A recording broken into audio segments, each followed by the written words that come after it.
but challenging for you. What role does the virtue of prudence play in helping us to decide for whom we vote? I say it's simple for me because as a political scientist, I know that politics is the art of prudence. Prudence is the medium of politics. It's the water in which we swim when we do politics. Since Aristotle wrote his Politics 2,500 years ago, we've been able to say with authority that politics is the art of practical wisdom, or phronesis for the Greeks, or we would say prudence. Politics is not really theoretical or abstract ever. Politics is always about how things work, what things really can be achieved, finding the best alternative in the light of the limitations of our circumstances. We say prudence, or in the language of the church, prudential judgment, because that latter point is especially important. The person who possesses prudence or practical wisdom is the person who understands how things work. It's like the skill of a craftsman or a musician. When you've practiced or you've studied, you know a thing. Politics especially depends on this sort of insight, the knowledge of what happens next after we make a choice. And I'm highlighting this in part because political decision-making always has a predictive dimension. We make political choices with imperfect knowledge of the future, and we guess about what the effect of our choices will be. But we don't know. We can't know. So prudence is something we bring to bear against the uncertainty of the future. We're called to make our best informed guess about how what our conscience demands can be achieved.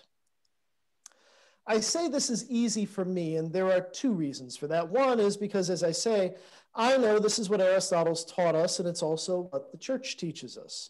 There's no mystery in how I should answer this question. But the other reason this is easy for me is because I have spent 30 years studying politics, which is a considerable advantage over most people. I don't really have any better knowledge of the future than the weather forecaster on your local television station, but you listen to that person, and I do, because we suppose with good reason that her or his guesses are better than ours. I have the luxury of being in that position with politics. I get to be the expert. Anytime we discuss politics or making prudent political choices, my knowledge and expertise give me an advantage simply because I've spent time with it. But I also say this is hard for you. It's hard for you because it's hard for most people. And here's where I think the matter becomes a little challenging, especially for Catholics wondering how to vote. San Diego Bishop Robert McElroy spoke this past week about voting as an authentic disciple in an online discussion a lot like this one, organized by St. Mary's College and the University of Notre Dame. You can go look up what Bishop McElroy said, and I would urge you to do that and to take his advice very seriously. In fact, and this is the challenging part, I would urge you to take what Bishop McElroy says about voting more seriously than any other Catholic bishop, and almost any other Catholic priest in the United States. The reason is because Bishop McElroy is a Roman Catholic bishop, and so like all other bishops, he's an authoritative teacher of faith and morals. Bishop McElroy can tell you about how you should form your conscience to make choices as a voter, and you can trust him. But he is also unlike other bishops and most other priests because, as far as I know, alone among other US bishops, Bishop McElroy also holds advanced degrees in political science. Bishop McElroy could walk into any university classroom today and teach courses in American government and politics. This means two things. First, it means Bishop McElroy is in a very privileged position because he can teach us about conscience, and he is a skilled craftsman who possesses practical wisdom about politics unavailable to other church leaders who only know how to teach us about conscience. But that also means that other church leaders, bishops and priests for the most part, don't have any more practical wisdom about politics than you have. They can tell you what Catholic faith teaches us. They can tell you the difference between good and evil. But our bishops, except for the Bishop of San Diego, do not have any greater understanding of what our choices to pursue the demands of our consciences will mean than anyone else.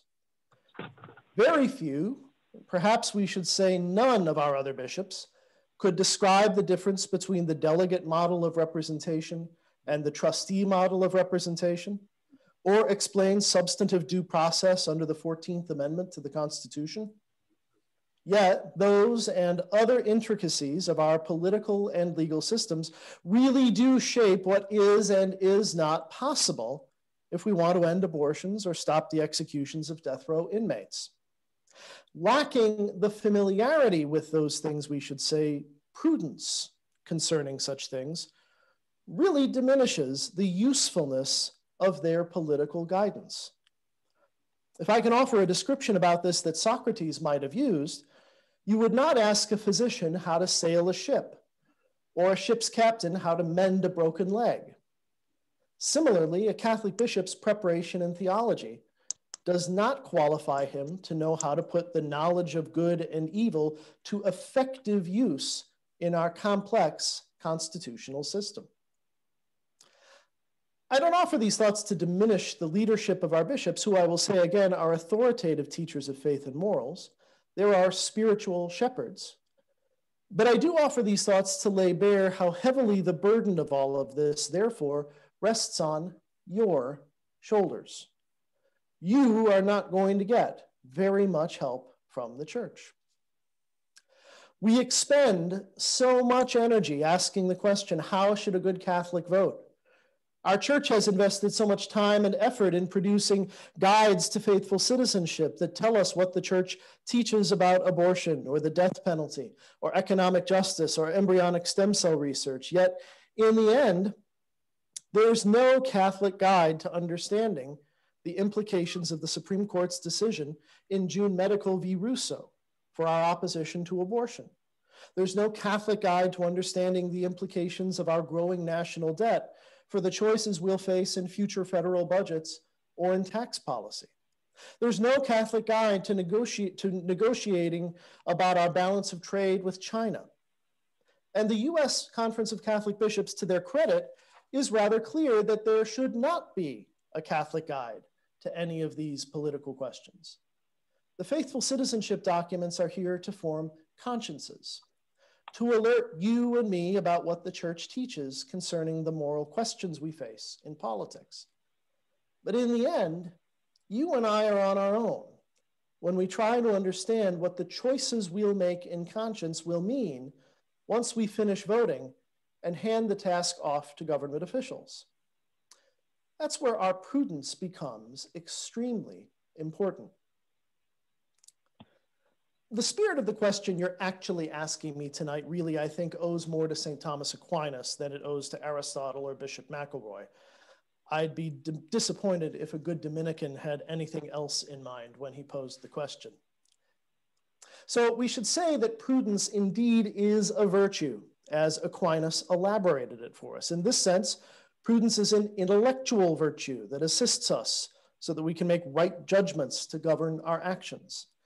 It involves the ability to hold both universal principles and concrete particulars of context together and to weigh each in the light of the other before choosing a course of action. We acquire prudence through experience.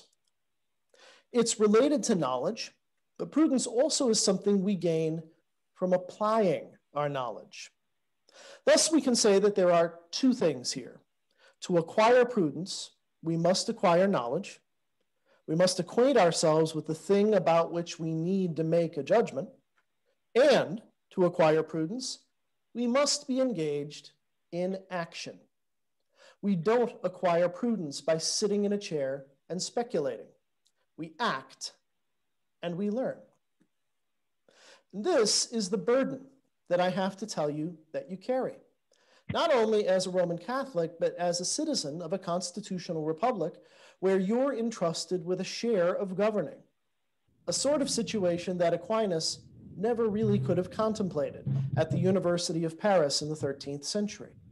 Aquinas never could have asked this question about prudence and voting. It never could have entered his imagination. You actually have a very direct responsibility to be engaged with politics, to learn about politics, to be active in politics. That's quite new in the church's experience. That newness, I often think, accounts for the trouble the church has had in its political engagements during recent decades. And it seems important to say this is a responsibility that's not confined to election day. I tend to be quite critical of this, both in our politics and in the US Bishops' Faithful Citizenship Guides. We tend in both places to overemphasize voting at the cost of the kind of ongoing, engaged political action that could make us better citizens, better voters, by making us more prudent. Our whole political system really now tends to reduce our political participation only to voting. But our Constitution, in fact, names several other rights of citizens that underscore the importance of something more ongoing. We have a right to petition the government for a redress of grievances. This is a constitutional right to complain to our leaders, enshrined in the First Amendment right next to the protections of religious belief and all the others, and it has always been there. It's a sign that we are meant to be more engaged. But so are the rights of free press and free speech. They also tell us about a much more rich sort of discourse and action that we are meant to undertake rather than voting and just moving on, and that is if we even vote. We can be active in interest groups. We can be engaged with community groups. We certainly should be following the news, and we should be discussing important questions with each other all the time. And if we did those things, by and large, we would be a much more prudent political community. We would be learning more and more about the political system, and our experience of it would be teaching us too. Our media are quite guilty of aiming our sense of political engagement at election day as if it was a Super Bowl. But with these citizenship guides, I'm afraid our church is complicit in reducing our citizenship only to voting as well, and so also in strangling our prudence down to a sort of minimal, not very effective level. We need to be honest about that. And we need to do better than that, both as citizens and believers. In this sense, if we are being honest, we have to admit that the virtue of prudence doesn't play very much of a role at all in helping us to decide for whom we vote. We can't exercise a virtue that we have not put the time and effort into acquiring. And as a nation and as a church, there's a lot of evidence to tell us that we haven't acquired much political prudence. Americans are quite divided along polarized partisan lines into two warring camps, and most of our voting behavior is driven less by a prudent engagement with challenging and important questions to arrive at a decision that seems most likely to achieve the common good than our behavior is driven by a tribal instinct to defeat the other team. Perhaps worse, Gregory Smith at the Pew Research Center has published opinion polling data that demonstrates rather conclusively that Catholic Republicans don't look any different from all Republicans, and Catholic Democrats don't look any different from all Democrats when we ask them about abortion or poverty or the environment or a whole range of other issues. Being Catholic makes no apparent measurable difference. Catholics are participating in this imprudent tribal polarization right alongside our non-Catholic fellow citizens. And we need to do better. But since you've invited me here to talk about how you can make good decisions as voters and not to mount a long criticism of voter behavior or the US Bishops' voting guides, Let me perhaps just offer a few final thoughts that may be just a little bit more concretely helpful to you. Prudence enables us to make conscientious judgments in the light of our knowledge and our experience. The more knowledge and the more experience we possess, the more apt we are to make prudent judgments. Therefore, before we worry too much about prudence, I must tell you that you need to become informed, quite well informed about politics and about church teaching before you cast your vote. That's a moral duty, both as a citizen and as a believer. It takes time and it takes effort. But as long as you commit yourself to doing that, then I also can give you this piece of good news. Good news. You're going to make mistakes. You're going to make judgments that are wrong. You'll find that the choices you've made will lead to unanticipated consequences that you don't want. Bad things may happen due to some failure of your prudence. But that's okay. It really is okay. And it's okay for two important reasons. The first reason is that, as I said earlier, we have imperfect knowledge of the future, all of us. It's not our fault. And so it can't really lead us to sin if we are taking our responsibilities to be prudent seriously. The best we can do is to form our choices as knowledgeably, as responsibly, and as prudently as we can. Certainly, we must try to anticipate what may go wrong, but we don't have a moral responsibility to avoid unforeseeable bad outcomes. The second reason is something I'm even more cheerful to tell you, even more cheerful than I was to tell you that you're going to make mistakes. And it's this: nothing ever gets settled definitively in political life forever. This 2020 election will be upon us in 16 days. And today, it feels like the whole world is riding on the outcome. But elections are always like that. And because elections are always like that, the 2022 election will feel the same way. So will the 2024 election. In the time between those elections, circumstances will change, and government officials will act to uphold or to reverse what has come before. Politics, like all of human life, is dynamic, ongoing, restless motion. So the real good news is that even if you cast a vote that you regret in 2020, you'll get another vote in 2022 and another in 2024. Our voting is an important moral responsibility, but getting it wrong is not a total moral collapse, no matter how many people want you to think that it is. There's always a next time. And next time we can bring our knowledge and our experience of what we learned last time to bear when we try to make good prudential judgments again. The last thing I would say is this: because of the variables at work in prudence that I've discussed here, inevitably, we're going to disagree with each other. All decision-making in prudence is a variety of prediction and guessing. As we approach the questions that face us, we will weigh the questions differently. We will have access to different information. Some of us will see opportunities that others will not.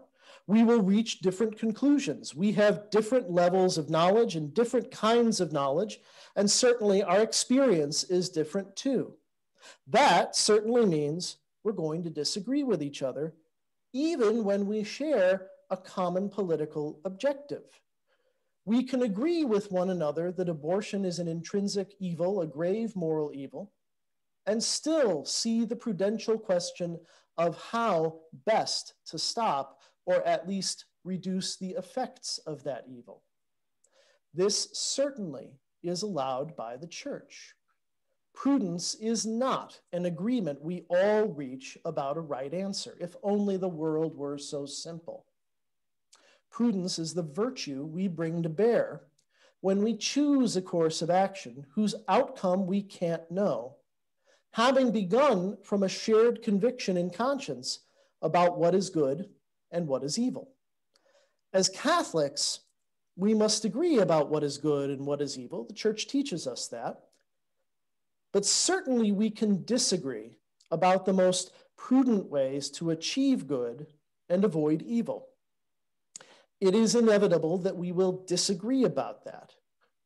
In this sense, that Pew data I mentioned earlier shouldn't trouble us.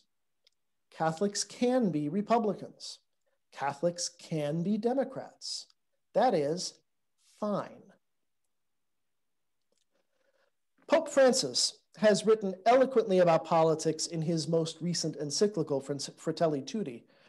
He did not write about prudence directly, but his vision of a better kind of politics does reach out to us with hope and assures us that charity is at the heart of every healthy and open society.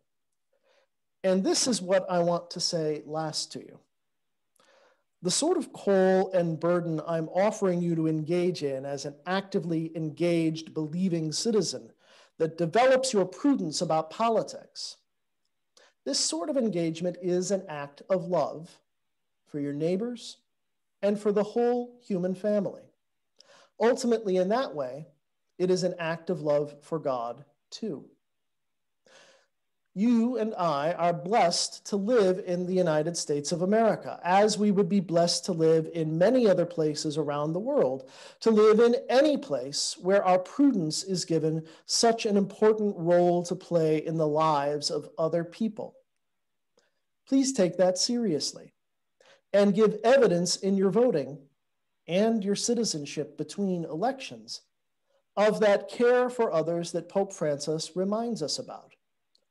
We are sisters and brothers, all called to love in a way that transcends the barriers of geography and distance, to overwhelm the selfishness that would cause us to think of ourselves first, to avoid these responsibilities, not to bring our virtues to politics where they are so sorely needed.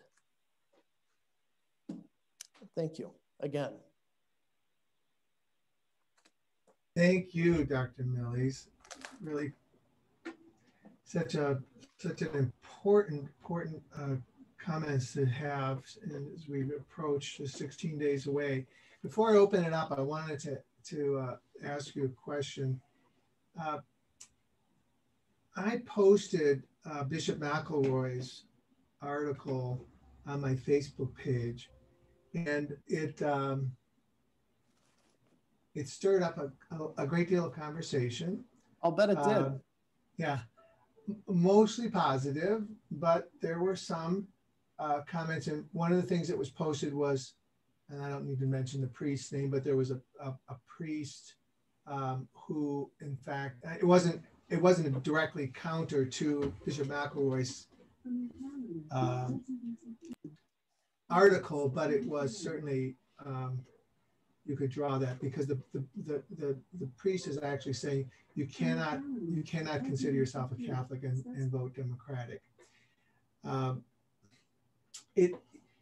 You said towards the end there that when we use the virtue of prudence, we're going to make mistakes, and anytime I'm in the confessional. I tell people, because people will confess something that accidentally happened. And I said, well, so did you will this to happen? They said, oh, no. I said, well, then see, it's not a sin. You understand, our will has to be engaged. So it sounds like you're really extending it to this sort of situation as well, that we do our best, but we might make a mistake, and we don't always know what the ramifications of those mistakes are made when we're trying to be prudent in our decisions. And so we can't be judged to be sinning as a result of that. Yeah, I mean, I don't hear confessions, and I'm not a moral theologian. Those are worthwhile distinctions to draw here, but from my understanding of things, and after a long reflection on the question, I would say, if I had someone, if it were purely about a political question, if it were purely about how they voted, and some outcome came about as a result of that they felt guilty about later, I could imagine that not having informed themselves adequately might have been the real sin that they committed. I think it's worth probing whether or not we have done all of our homework, whether we've engaged ourselves in what is a really important responsibility.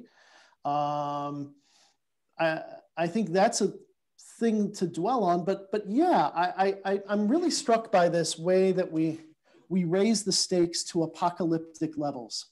It was sort of the reason why the last time I got together with you that I sort of tried to tell that parable of the Nixon '68 voter who found himself pulled along for some unintended consequences, even if he didn't want. We always tend to look at voting as though everything depends on it, and we only look at it looking forward to Election Day. And then between elections, we never stop and think about it again. And we certainly never look backward and ask, oh God, well, what did my vote really lead to?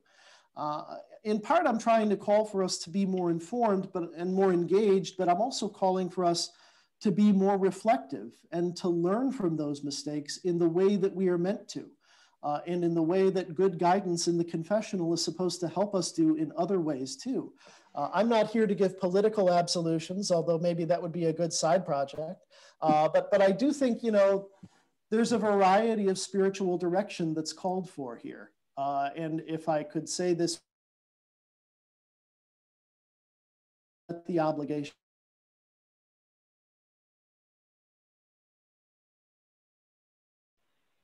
Thank you. Is there anyone that has any questions for Dr. Noyes? I saw Jen's comment pop up about willful ignorance, and I think that's where that sin would lie. But it's also an ignorance that's born of distraction, I don't know, playing games on your cell phone rather than reading the New York Times. But you know what I'm saying, right? I mean, whether it's football or another, and privilege, that's good too. Because we don't feel like it affects us. We're comfortable, we're rich, we're fat, we're happy. Why should I worry? All those things are true. And we're called to have a different and better and more ongoing sort of engagement.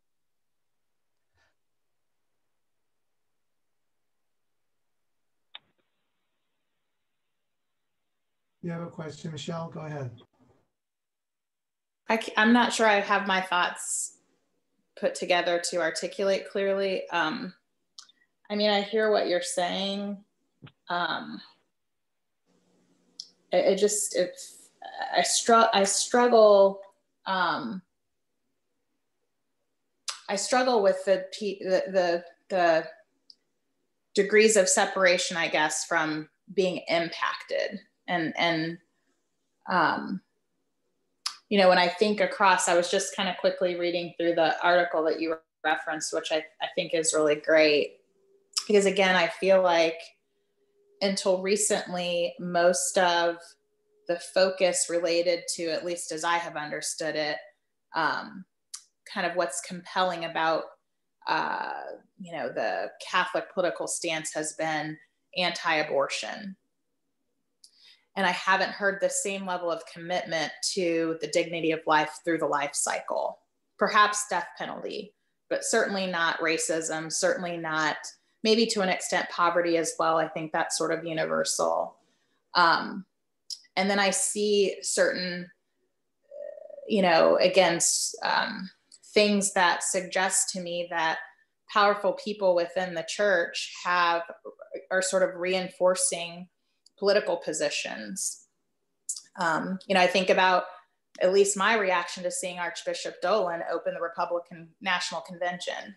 And I know he said he has done both in the past, and I know maybe he wasn't invited to do the other, but I look back at what his actual message was, and he had a pretty, to me, important platform and opportunity to speak to things that were absent in his message if he truly, I think if he truly was trying to reflect the totality of Catholic social teaching.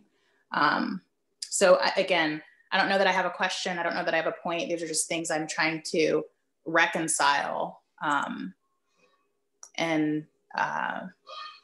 You know, I realize there are people who, you know, we all grow and we learn and we try to do better the next time around. But I think in some ways, the time horizon to people being informed and caring is at the cost and detriment to a lot of individuals, the planet, you know, a lot of impact until enough people care or are impacted enough to get it. I feel like people, myself certainly included, until you're personally impacted, I think a lot of times people don't see the relationship. I mean, I think about it like with LGBT and people who are so anti until they have someone in their own families, are people who, you know, have views about certain groups of people until they actually have personal relationships that, you know, and so that's maybe just part of the human experience, you know, as we grow. But there's some things to me that are just like in conflict and I struggle with. So enough of me. I think that's all very well formed, actually. And I've got basically three things I want to sort of add to it. One is, let me say this for and against Cardinal Dolan. Let me say that the explanation he gave, that he's a priest and when he's invited to come offer prayer, he should go. I agree with that. But I would also notice, to your point, that Father James Martin was invited to pray at the Democratic Convention, and he used the most neuralgic word that a person can use at the Democratic National Convention. He used the word unborn. He prayed for the unborn at the Democratic National Convention. By the way, the Democrats let him. They surely vetted the script. You always want to try to be a good guest to some degree, but it might be the case that Cardinal Dolan tried a little too hard to be a good guest by not being prophetic enough to say the thing that would challenge the audience that was in front of him. There was really no sign that he did that. On the other thing, you know, on that whole range of issues, well, I mean, right? What we're talking about is the consistent ethic of life. And I won't give a long talk about it, except to say that it continues to be distorted and misrepresented and misunderstood, mostly because people just don't want to deal with it. They don't want to deal with the idea of a consistent moral challenge that cuts across issues, that cuts across and frustrates the left-right division. In fact, ignores the left-right division. To embrace abortion, the death penalty, poverty, education, healthcare, racism, anti-LGBT, the whole spectrum. Because the only thing that the consistent ethic of life is consistent about is life, right? The way it's usually distorted is to say that it's saying all issues matter the same. They don't. It's saying, well, it's saying what we say in the streets today. All lives matter, but we belong with where the vulnerable are. We belong on the margins with those who need us most. That's the message of the consistent ethic of life. Sure, all lives matter, but why aren't we talking about the ones that are suffering and vulnerable, the ones that are on the wrong side? Why are we making the people who are comfortable more comfortable? So the consistent ethic of life is challenging in that way, and it should be. But that's also the reason why we flee from it. We shrink from the challenge. And that comes to the third thing, I'd say. The idea, you make a good point about the learning curve and how long it takes. I only have two thoughts about that. Neither of them is especially comforting. One is, unfortunately, we only have the human beings who were created to be here with us. That's the human family. I'm sorry. And believe me, I am disappointed every day. But on the other hand, I will say that I think that I know that we are creatures who learn, and we are creatures who absorb from what is around us. And I do think that if we take the care and put the work in and try to elevate the level of the conversation, not just on election day, but between election day, every Sunday, we're during coffee and donuts after Mass, every Thanksgiving dinner. If we are always trying with a real generosity of spirit for the people that we're talking to, with a real sense of engagement and encounter and outreach and accompaniment, if we're really engaging people in dialogue that way and trying to appeal to their better natures, I think we do create a living cultural memory of something better that can maintain a higher level of awareness of these things. Our problem today is we don't do that. We divide, we shout at each other. I gave a talk earlier today for the Thomas Merton Society. Merton, oh, there goes my podium again because I lean on it too much. Merton had written a book review in the 60s. The title of the book review was, and of course it wasn't inclusive language because it was the 60s, but the title of his book review was, "Is Man a Gorilla with a Gun?" It was basically asking this question, you know, have we been killer apes since before we evolved into human beings? And without going through the whole talk, the question I asked is, have we become gorillas with smartphones? The weapon today is no longer the club or the gun or even the intercontinental ballistic missile. The weapon is our freedom and how we use it to misuse information in order to perpetuate division, conflict, and violence, whether verbal or actual. And there are hints of the actual, you don't need me to tell you. But it hasn't always been that way. And we do know that we can create better cultural environments than the one that we're in. But it does take starting today and continuing tomorrow and then the day after and then the day after, even when the human family disappoints you. Thank you, Dr. Millies. Thank you, Michelle, for that. That's a question. Are there other questions that you have, comments?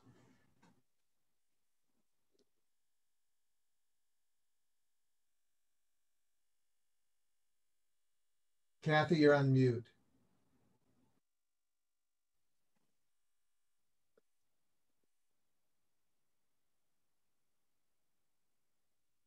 If you have a keyboard, Kathy, and you just space bar, it'll go unmute.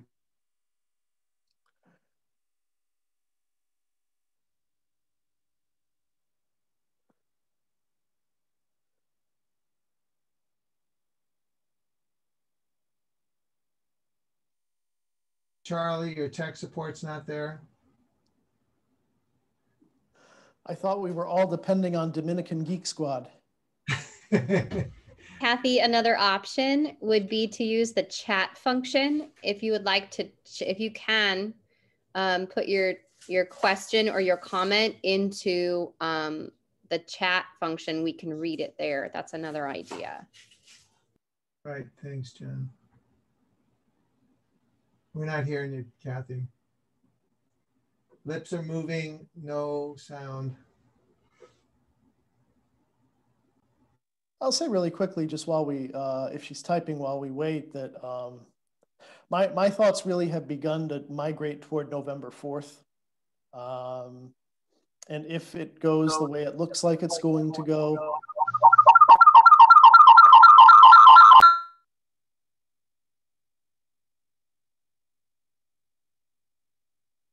Go ahead, Steve. if it goes the way it looks like it's going to go, I think we're going to be in a different kind of moment from the one that we've been in for many, many years, for decades even.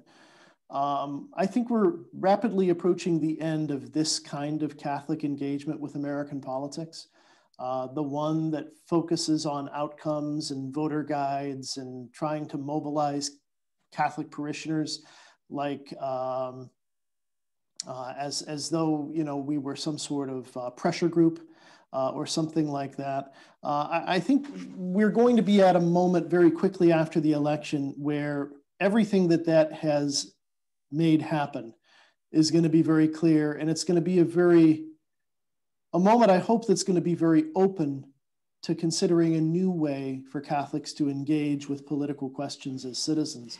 One a little bit more, I hope, like the one that I've been talking about here, and one that really begins from the level of individual conversion, more than it begins from pastors, bishops, professors, theologians telling people how to go vote. We need to empower people to become better Christians and then to use that to go and become better citizens. But it doesn't happen with voter guides or checklists or non-negotiables or any of that other stuff. So I'm hopeful that we'll have the leverage in a month or so to really try to insist on something better. Dr. Millies, I think you're really spot on there. I think when I think about the students that I've taught and the students that I work with now, and I look at not only their civic engagement, their dedication to acts of tolerance and works of justice, the things that have happened within their school buildings, those kinds of things, I think, are really forming a generation of a different type of political activism than is part of my own generation. Further, I think that there is, and I don't want to speak for an entire generation at all, but I do see, yeah, I'll just say it, I'll just give it a whirl, right?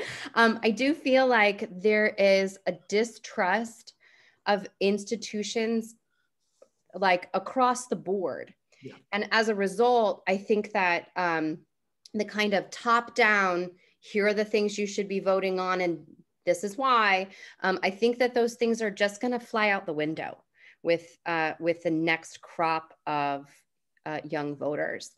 They are highly, highly critical of things that are told to them. They are so much more after the how and why than my own generation ever was, especially when it comes time to think about things like why we believe what we believe and how that gets played out in our world. So I feel that turn in myself, looking more toward like, okay, where are we heading? As we think about what kinds of conversations we need to be having with our students in the days and weeks to come, years to come. So that's not a question either, but more of a total agreement. Well, I'm glad to hear it, because I am somewhat probably older than you are, so it's nice to know that my antennae may be attuned correctly. But I will add this. Being somewhat older, I also do really believe, and in fact, I'll be so bold enough as to say I know, that we still need institutions, even though that distrust you're talking about is very well earned. It's been very well earned. And that's the problem. I worry a lot about this moment slipping away from us really fast after November 4th. And I mean like before the end of the year.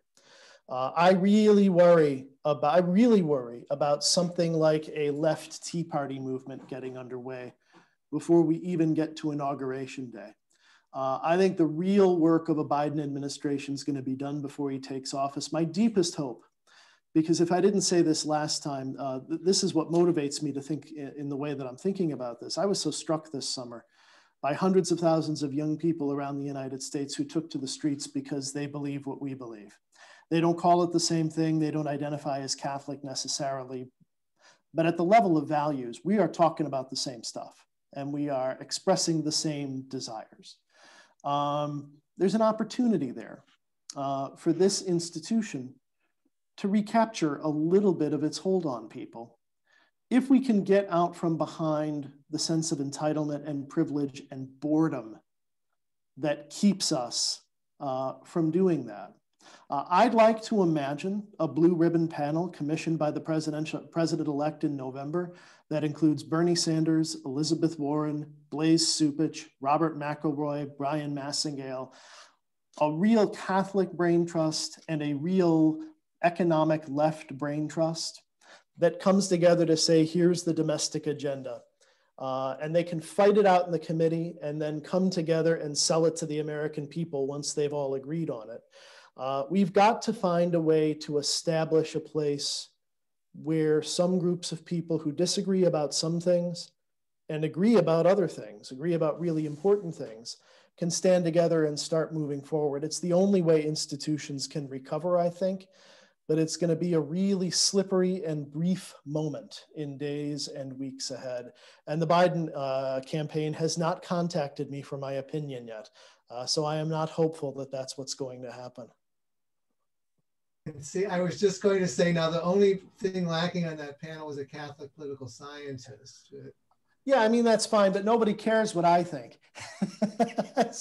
You know, it really, in order to, you know, the person you'd want on there is somebody like Massingale, but you also need cardinals and bishops on there to give him the space to say the stuff he needs to say. You need to have Warren and you need to have Sanders there and you need to get them to agree. And everybody needs to, there's a real opportunity, there's a real moment in that agreement that's present. If we can just get past the enormous psychological roadblocks that sit there. Good luck. The only thing that probably got more negative comments than the article by Bishop McElroy was an article by Father Massingale that I posted on my Facebook page as well, talking about— He can be tough. Yeah. You know, Kathy got to post a comment. I'd like you to, did you see Kathy's comment on there, Dr. Milley? It popped up. Let me find it here. Well, that's the problem, right? People seem to be so entrenched they can't entertain another point of view. That was, you know, sort of what I was getting at earlier with that stuff about the gorilla with the smartphone.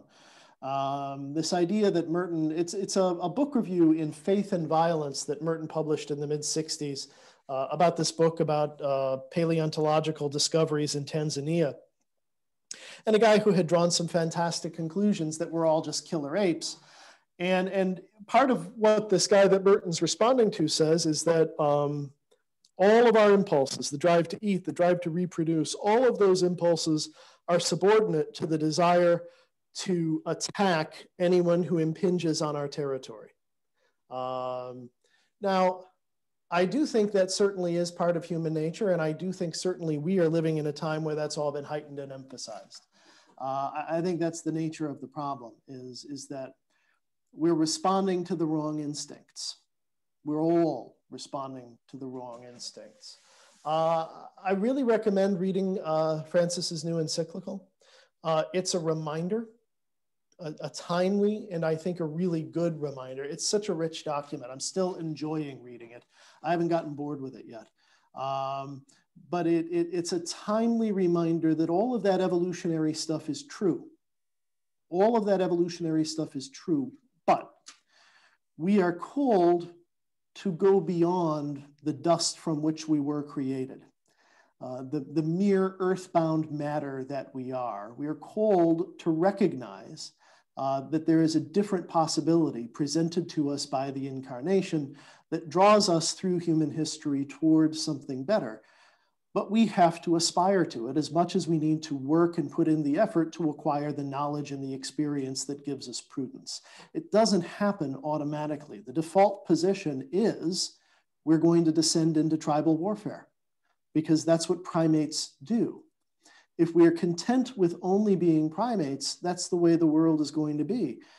If we want to be primates who are also Christians who possess reason, then we can do a little bit better than being gorillas with smartphones. I'm trying to avoid making a joke about the gorilla with a smartphone in chief. But you know, the impulses that are being pumped out by that social media account and others are drawing us downward rather than lifting us upward. Up is a potential direction, but it also requires moving against the force of gravity. It takes more work. I wanted to mention, I had the opportunity, I had a long train trip actually to Chicago last week, and I got to read the encyclical. And I don't know how these things are written. Maybe you do. It's all sort of a mystery to me. I mean, it sounds so much like Francis, but I can't imagine any Pope being able to sit down and write a 72-page document with a 250 some footnotes.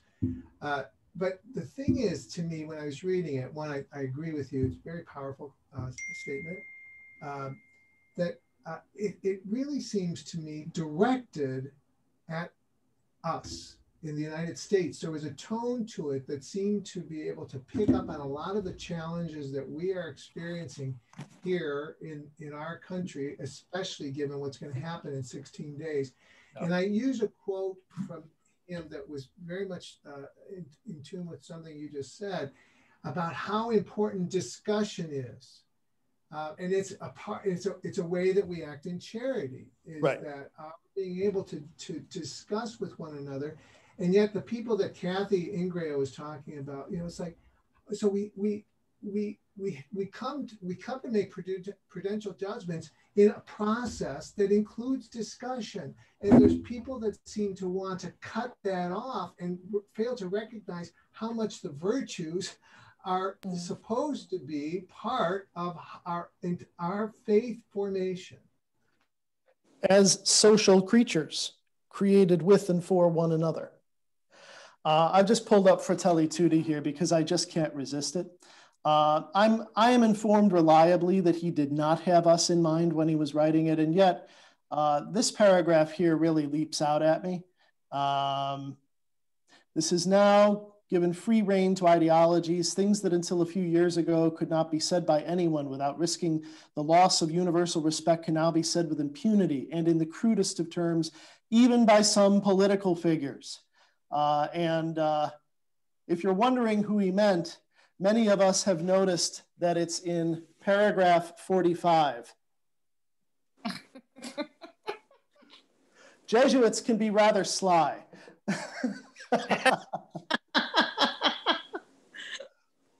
But I want to say, I'm informed pretty reliably that it was not really all that directed at us. And I do want to say,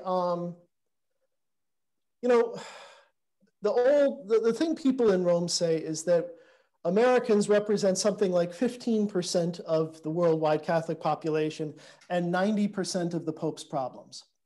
And I think that's true. It has to do with money. It has to do with size. It has to do with history. It has to do with a lot of things. It used to be a problem that you could isolate to the United States. I don't think it is any longer. I think from the Philippines to Poland to Belarus to Hungary to Venezuela, you can hopscotch all around the globe to Turkey. These problems have gotten everywhere, and the church is infected by them too. That's the meaning of Archbishop Vigano and his conspiracy mongering and all of the other stuff that goes along with it. It's not really directed at us. It's become a real problem. Somebody was saying earlier today, we've exported the American, not the American dream, we've exported the American nightmare to the rest of the world, and that includes the church. And that's part of the problem that Francis has internally as well. But I take that point, Father Patrick, I think you're dead right about that it can become so easy to overlook. You asked the question about how these encyclicals are written. John Paul drafted his own encyclicals, but he was an academic. He was a philosopher. I don't know about Benedict, but they all go through a committee process. And this one is filled, it's really a lot of Francis quotations from other documents, from the homilies and things like that. So that's one of the reasons it sounds like him. But I think there's been a downside of having in John Paul and Benedict XVI, there's been a downside of having, 35 years of professor popes. And I say this as a professor. Is that it has turned our perception of faith into a syllabus. We sort of have this idea about the catechism that you have to do what's on the syllabus, and you have to do what the professor tells you, and you have to complete your assignments on time and all the other stuff. I think it has tended to promote, it was one of the reasons why I made that point about prudence not being something you sit in a chair and think about. It's active, it's practical, we do it.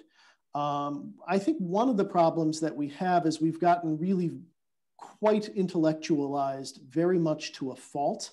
And part of that fault is it's turned into a thing that we all sit and serenely reflect about in well-appointed rooms, rather than a thing that we do struggling together as a community, which I think is the better way, because we know we're social creatures. We know these are social realities. Well, again, thank you, Dr. Millies. Wonderful to have you with us. Terrific conversation. And God bless you for all that you're doing. I know you've undertaken doing a lot of these talks in this important time in our country and in our church. And so that you are a great blessing to us. And we really appreciate your taking time to be with us here at Washington University and all over the country. And of course, this talk will be posted online as well, and others will be able the opportunity to hear it. Well, I'm really grateful for the hospitality of inviting me, but more particularly for all of you for turning out on a Sunday night and making this such an interesting conversation. So take good care, everybody. Stay healthy, wash your hands, and vote on or before November 3rd. Thank you. I want to remind, we've got 2 more sessions coming up next week on Saturday or on Sunday the 18th. We have our own, I'm sorry, the 25th, we have our own Father Charlie Bouchard, OP, who is a moral theologian, and with the Catholic Health Association. He's going to be talking about, is there one issue for Catholics in deciding for whom and how we vote?